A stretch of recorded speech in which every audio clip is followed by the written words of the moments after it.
What? Yes, we're doing a theme for a little bit here, some games that came to us from the Orient, or at least were inspired by it. No, I'm not using that term to be flowery. Well, okay, I am, but some of these are going to be old enough that people still called the Far East the Orient at the time, so buckle up. Ishido the Way of Stones is more inspired than being based off of any ancient game.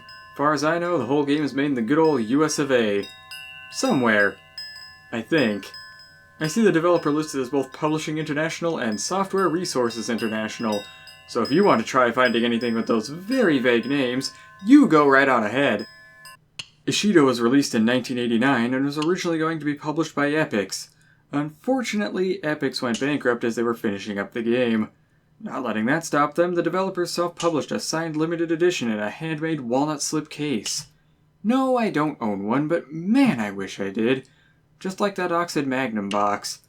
Gods, I miss showy PC boxes.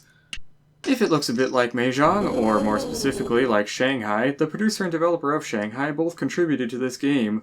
Once Ishido was picked up and published by Accolade, the game had a ridiculous amount of ports, much like Crystal Quest, or, so we don't compare apples to oranges here, Tesserae. The list is enormous, and that's only the list of official ports. There's unofficial ports for Windows, Linux, FreeBSD, BOS, even multiple ports for Palm OS of all things. Also, some of the box art for the ports is weird, looking at you Atari Lynx, and definitely doesn't fit the original tone of the game, but I digress. The Genesis port was involved when Sega sued Accolade, a case often cited when it comes to reverse engineering and fair use. Or so I hear, though I'm not a legal expert, I'm an archivist, so let's talk about the game itself. Despite the elaborate 20-page yarn spun about the game's supposed ancient origins, you're not going to find an unearthed Ishido set in an archaeological dig somewhere.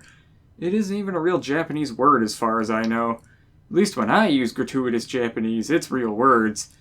On the other hand, at least that makes the game easy to find, unlike the company that made it. Gameplay takes place on an 8x12 board, and you have 36 pairs of stones with 6 colors and 6 shapes, making 72 stones you must attempt to place on a 96 square board. Of course, there's a catch. Any pieces you place have to be next to another stone. Thankfully, the opening 6 stones will have all colors and symbols out on the board to start with. The stone you place has to match any surrounding stones, either by color or symbol. Another catch, you can't match all the stones with the same attribute. For two-way matches, you have to match one with color and one with symbol. For three-way, you need 2 of one attribute and 1 of the other. And for a four-way, you need 2 of each. Don't worry, your helpful guru in a dialogue box will pop up to guide you if you're doing something wrong, with no penalty. The manual is also very good at describing and showing you legal and illegal moves, but even without it, the game certainly isn't impossible to figure out. The manual even shows you what a skillful game in progress looks like, with 6 four-way matches made and 2 more set up to play. No, I don't have any games that look close to that. I've gotten 2 four-way matches before, that's my highest point.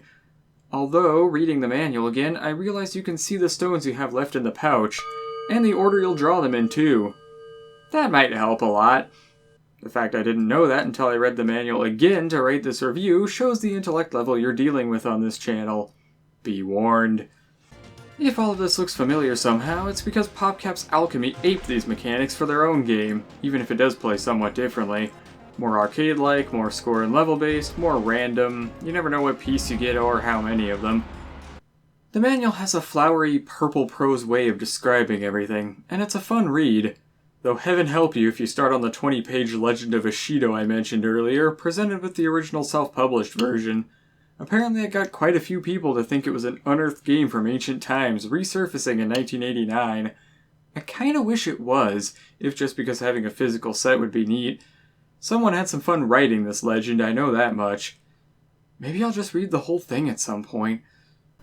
I do have a problem with the loading screen, though, and not just as an archivist. Only the original holds the power. Well, you're based off of Japan, and Japan heavily follows Shinto beliefs about the death and renewal of nature and the impermanence of all things. Did you know they rebuild the important Shinto shrines about once every 20 years? That means you're long due for a rebuild, Ishido. Although, given all the ports that have been made of it, I guess that's been done already.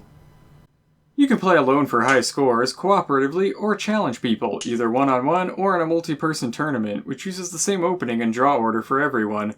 There's two methods of scoring, the ancient way, which it describes as emphasizing elegance and efficiency, and the modern way, which emphasizes power. While the basic rules are the same, the scoring systems encourage different methods of play. The ancient way is scored mainly off of how many stones you have left in the pouch. This is the efficiency portion. The tiebreaker is how many four-way matches you've made, which is the elegance factor, the style of your game. So the best score in this is going to use all the stones, preferably with a lot of four-way matches. The modern way strat is creating four-way matches early, as each four-way match provides a bonus and multiplies the points of any scoring match made afterwards. The manual provides bonus values up to 12 four-way matches, which, if anyone can pull off, I'd love to see it, even saying, quote, if you achieve 13 four-way matches, you can stop worrying about points. Points are scored only on matches on the interior of the board, though obviously exterior matches are still important. There is a bonus for emptying the pouch, but if you make enough four-way matches, you can outscore someone who doesn't, but empties the pouch. I do like this. Having two different ways to score things mixes it up a bit. Speaking of, variety is the spice of Ishido, at least according to the manual, and so Ishido comes with a variety of stone sets, backgrounds, and boards. In the monochrome version, changing the stone set even changes the guru you get, and the animation you get for setting a high score. The color version, for whatever reason, does not, which is somewhat disappointing. It might be a bit easier to play, though, depending on your preference. I like the monochrome version, but maybe that's just my own strange bias. I like the bit of extra effort there. Both versions have the tools to make your own stones, background, and boards, if you want to. There's also a very strange additional feature, the Oracle, based on the I Ching, the Chinese Book of Changes. I don't claim to know much about this, but I do love the paragraph that describes the computer as an appropriate oracle for our age, and this was in 1989. I can't say I know how to read these at all, but then, it's made clear this isn't meant to predict the future or be a fortune teller, just to guide your attention. I do like that. It's saying you're still responsible for your choices. You can show it with the hexagram too, and yeah, I don't know, this is all foreign to me. Something about synchronicity, and this goes on for pages. Like I said, the manual's an interesting read, if nothing else. It's a weird feature, but I guess the program of Bushido is much like the game itself. There's a lot more to it than meets the eye on first glance. I'd say it's still worth a play today. If you like puzzle games, who knows? Maybe you'll get hooked on the ancient way of the stones. This is Tanara Kuranov signing off. Till next time.